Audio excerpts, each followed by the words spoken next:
we still learn to love each other. We're always gonna change. I had with Angie. I had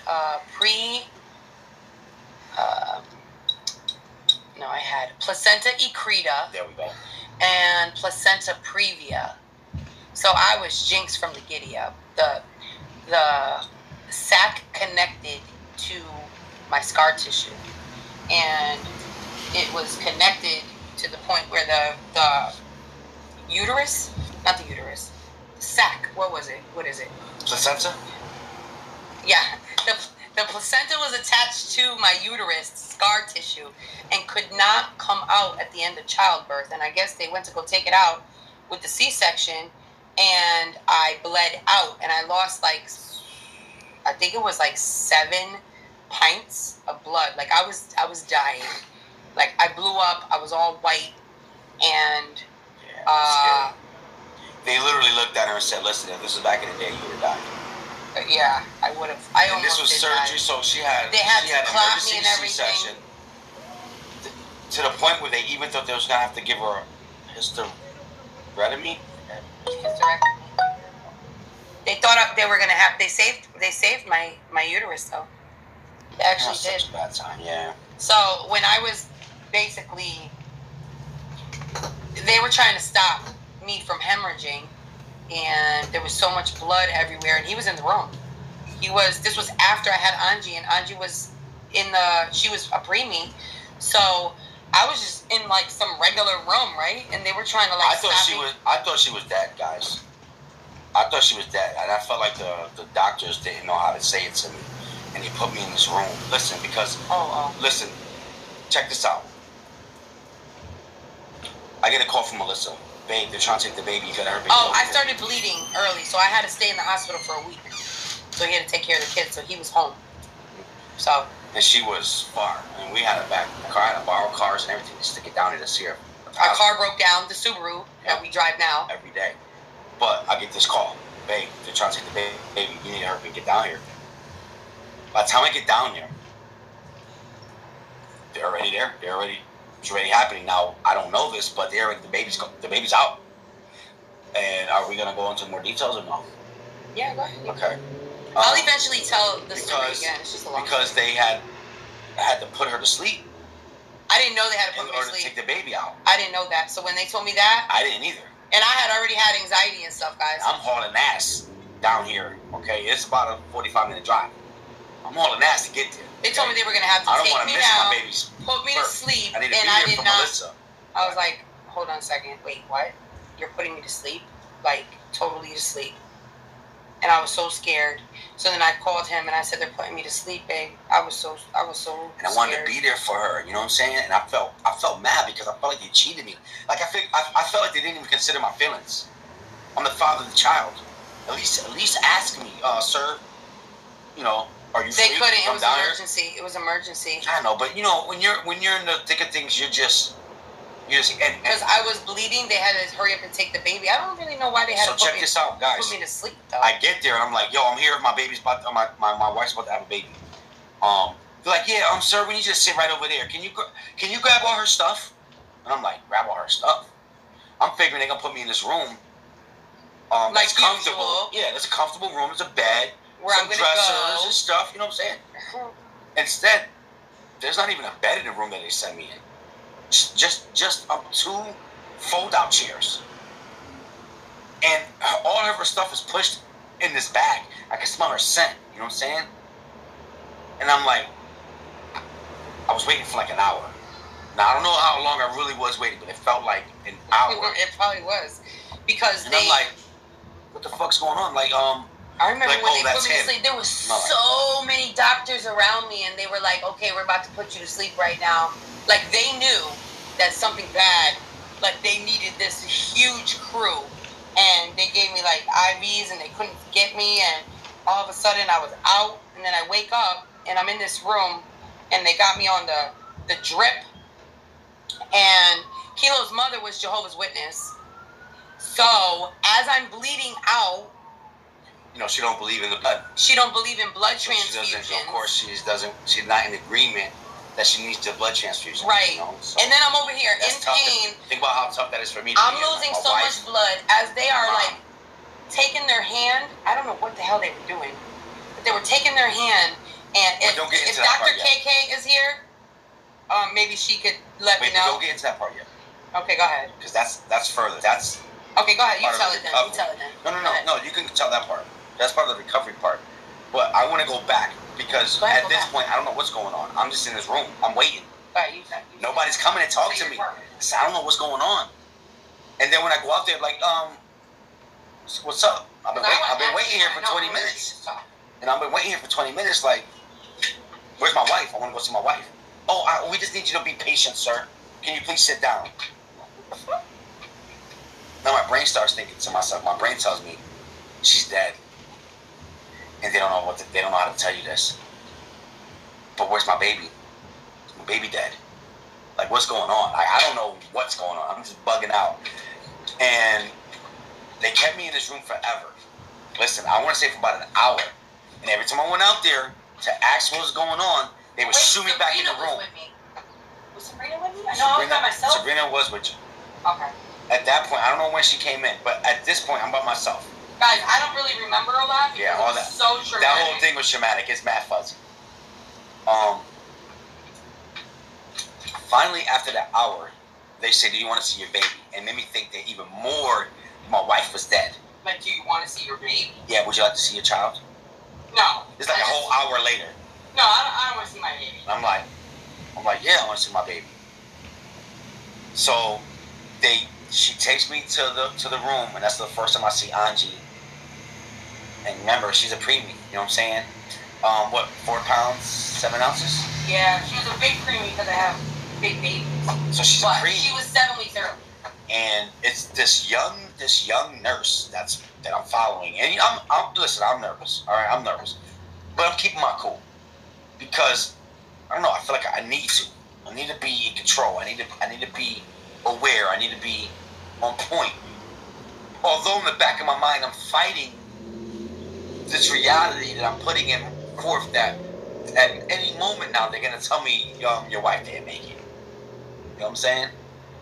So I walk in the room. And it's the first time I see Angie in the incubator. Yeah. And she looks all yellow, and she got the tubes. And I walk in, and now we're used to having these big babies. Yo, a tear came on my boy. Yo, not gonna lie.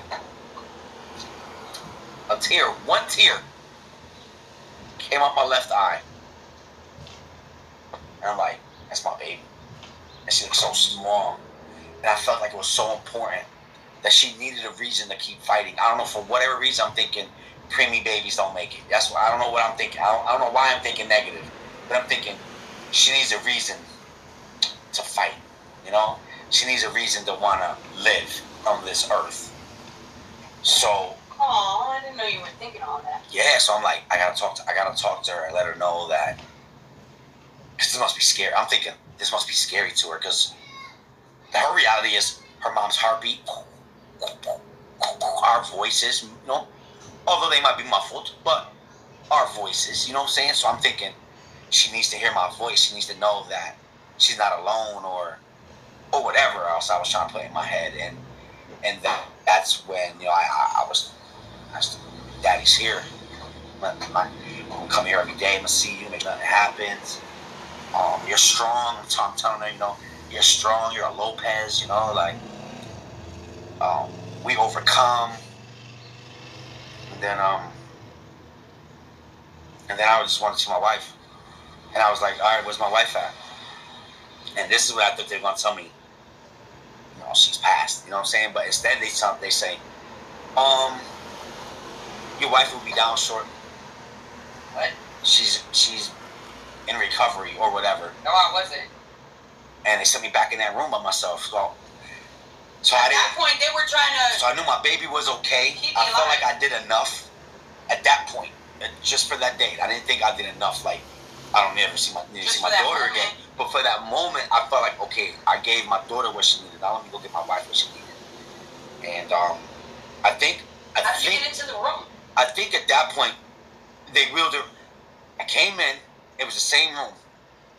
And then they wheeled you in, and a little after that, Sabrina comes. Yeah.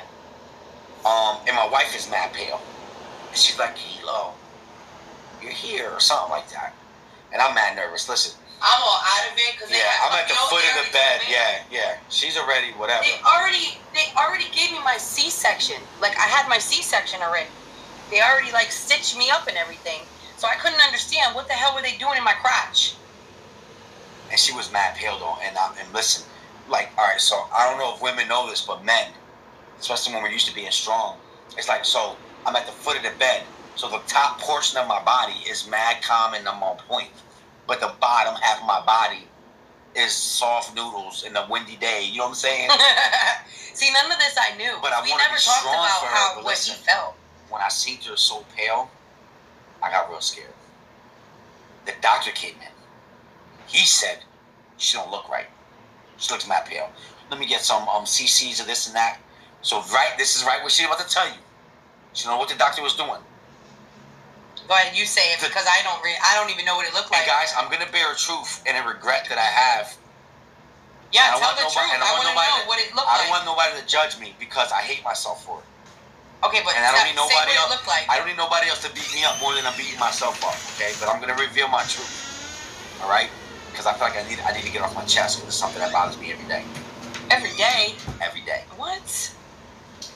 So the doctor walks in and goes, "She don't look good." And he starts demanding, this is when my mom came in too. And he starts demanding blood, and that's when my mom, she walked out. She can't do that. It's against her religion. I didn't hold it against her. I understand. It's against your religion. But I need my wife. And I'm one of the not see God right now. I just need my woman. Well, because he was raised Jehovah's Witness. Right. So he knew that blood transfusions weren't good. So you know what? Blinders. Yeah. I need my queen. Hey, Cynthia, we're telling a really deep story right now. You just came in. I can't raise these kids by myself. I need them. Now check this out, guys. As a man, you're helpless at these situations. And I think that's why childbirth is the hardest thing a man has to deal with. Because we're used to fixing things. If you buy a desk, I need to build the desk. If something breaks, I need to fix it. But at this point, there's nothing I can do but watch. We're going to do a video, I guess, but you guys get the first look into it, like the real deal. So the doctor says all this blood. Listen, he fills up this glove with iced water and proceeds to stuff it inside my wife's body. That's what he was doing? Babe, he says she's hemorrhaging. And I see him stick his hand in my wife's stomach. My stomach? And he's trying to apply it was in my stomach, not my coochie? I think it was your stomach, babe. My stomach was open? Then it must have been the cooch. Babe. No, I had at this whole, listen, guys. At this whole point, it was my coochie. I felt it. I'm barely hanging on to life. Now, listen. This is what I'm seeing. Because I couldn't understand why he was sticking his hand in my coochie like that, and he was like, He was trying to stick this ice glove inside of her to stop it from hemorrhaging. She had to go back into more surgery. Maybe it was in my stomach.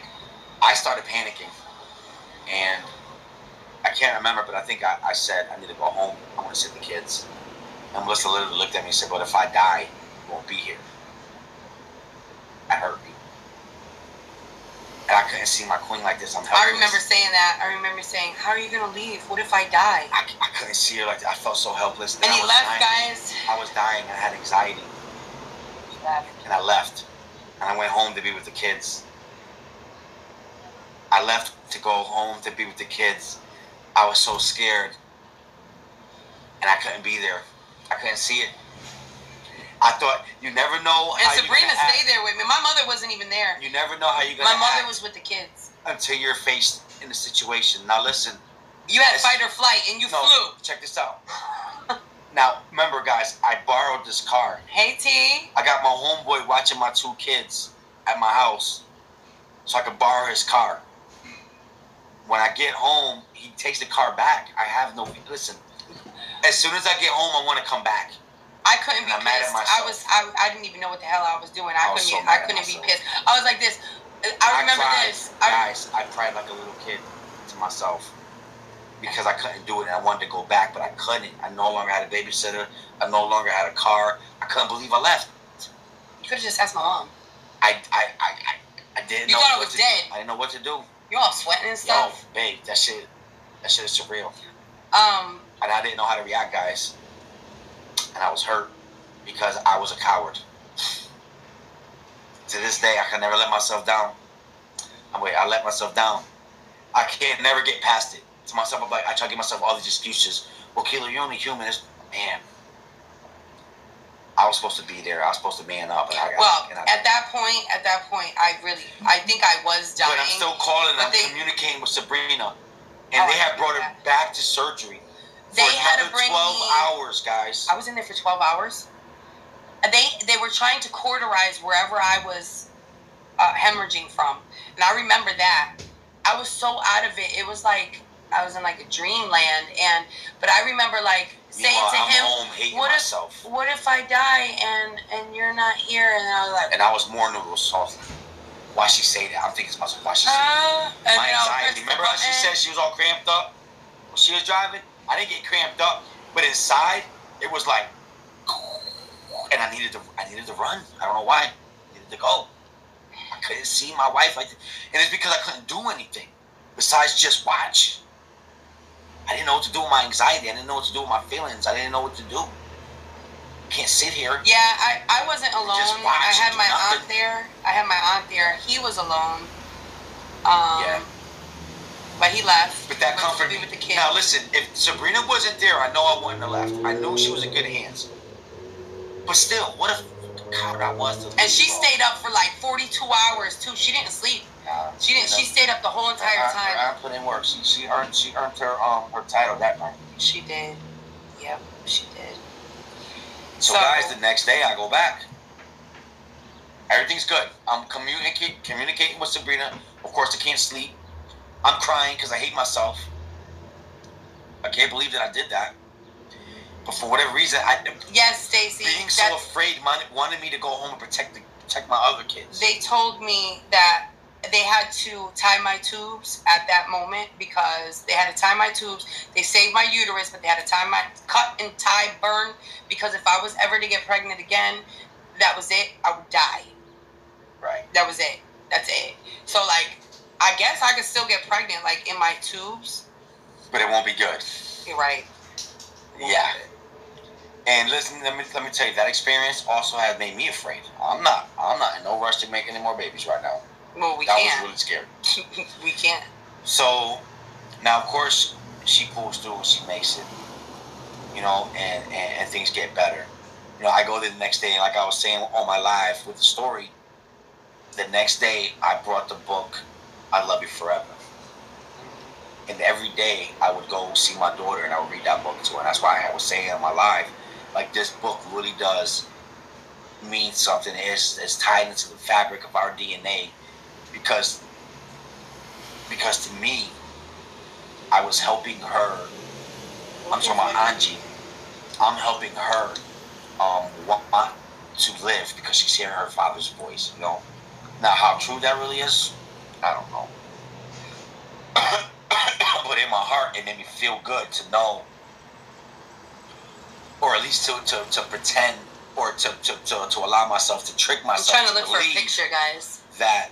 Oh, Mama Bass. That it's because my voice that I'm just gonna want to live. As long as I'm living, my baby, you'll be. Yes, that's our family book. We love that book. It was very awkward because, you know, you're in there and there's a bunch of nurses and stuff. And listen, I want this to be a private moment with just me and my daughter, where they can't be private.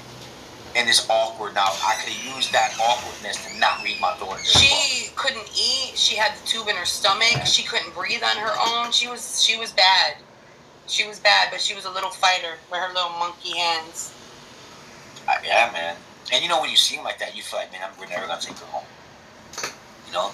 And it was hard to hold her. And we had to leave, and we had to leave her there. And I'm going to say for 6 months, I don't know if you knew this, but I did have postpartum Like, I didn't feel connected to Angie at all. I knew you did. And I felt it. I didn't, like, I think because she was taken so early and everything was so crazy, and then she had to stay in the hospital. Guys, the only thing I could do for my baby, like, and feel like a good mother to be connected, I breastfed. I filled so many freaking drawers. I filled other people's drawers. You gotta be donated. In the hospital. She has so much. I didn't donate though. I kept it. Nope. I kept it. They told me bring it home because you could save it. But we had like a whole 5 years worth. Within the first couple of days, within the first week, I had 8 ounces of milk coming out of one boob. Okay? That's a whole lot of milk. Yes, and at that time, that's Angie, a whole bowl of cereal. Angie only ate 1 ounce. I was set. Like, this was God's way of saying, Melissa, this is what you're going to give to your daughter. This is what you can do. And you know what is the best thing for her, too, because she's a preemie, guys. Remember that. So, yeah, she needed that. I pumped and I pumped, and I had 3 months to take home with me. So, she... And I will go there every day, man. And I will read that book to her.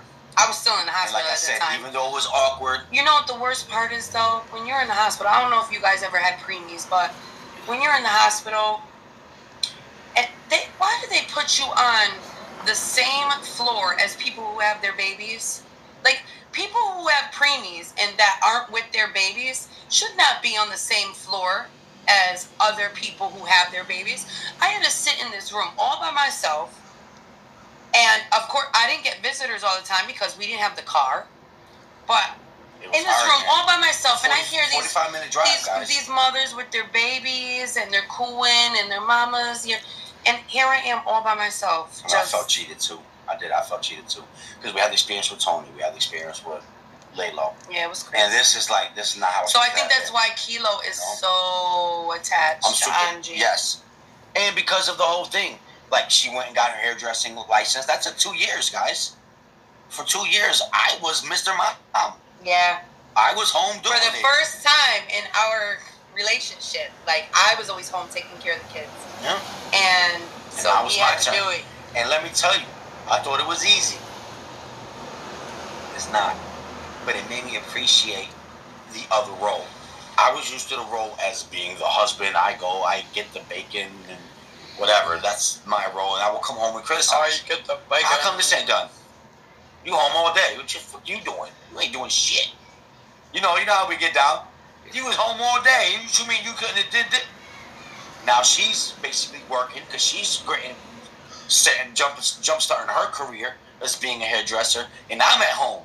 And listen, I knew what to look for because I bitched at certain things. So now the shit I bitch for, I gotta make sure I can't do all this shit. I'm supposed to cook, clean, wash dishes, watch these kids. And I totally understood. Yeah, I'm home all day and I can't get shit done. I totally understand now. And they made our relationship better. Now, yeah, like she said, and she's sharing with you guys. Here you go. She had postpartum. I found. No, but I never had postpartum ever in my life. I was Mr. Dad. I was prepared to do whatever I had to do to help my family heal. And here's some pictures. There we go. That's me pregnant with Angie. Boom. And this is right before. Oh my God, Erica's secret was timed up by Kilo Forgotten. How the hell I do that? How do I undo it? No, she'll be back. Erica, I'm sorry. That's like, let me see. I timed her out for 300 seconds. Holy shite. I'm sorry, Erica. I don't know if you can see that, but that's right before I had her, and here she is. Wow, you found those pictures quick, huh? There's my aunt. There I am. And there's Angie. Look at Angie. Oh my gosh. My baby. Yeah. That was like the next day. Thanks, Amanda. Thanks, Tanya. I try, man. And then I really started saying, this is my life. This is what I'm choosing. Look at her, right? Can you imagine walking in the hospital And that's and listen, they're in the incubator, so you can't even grab them. You gotta put your hands in the glove thing. There it is, right there. It's the hardest shit ever, her bro. hands were. She was so tiny. No. Wait, is that her? That's her hand. Yeah, look. She had the tubes and everything. My baby, yeah, man, she came a long way. Now look at her. Terrible. Whoa! Look. How tiny. That's me. Obviously, that's me. Oh, yeah, that's definitely you. I would hope so. I would have some explaining to do.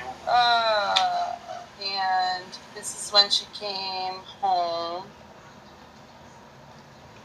This is when she's growing. You know, and it's also the realization, like, wow, this is the last one. This is my baby. You know what I'm saying? Yeah. That's daddy's girl all day. Like I said, I was Mr. Mom in it for 2 years, yo. I learned. I really enjoyed it. And I was OCD about it. I would have everything spotless. They would come in here, grab a drink, put it in the sink, be right behind them cleaning. We go sit down and eat. I'm sweeping the floor real quick and shit right around them.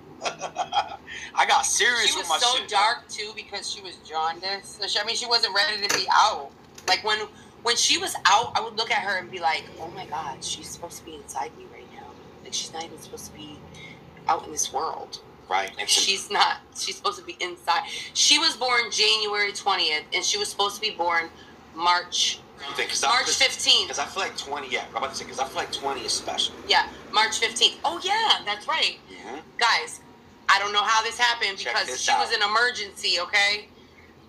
I don't know how it all happened, all right? Me neither. All of my kids are born on the 20th of the month.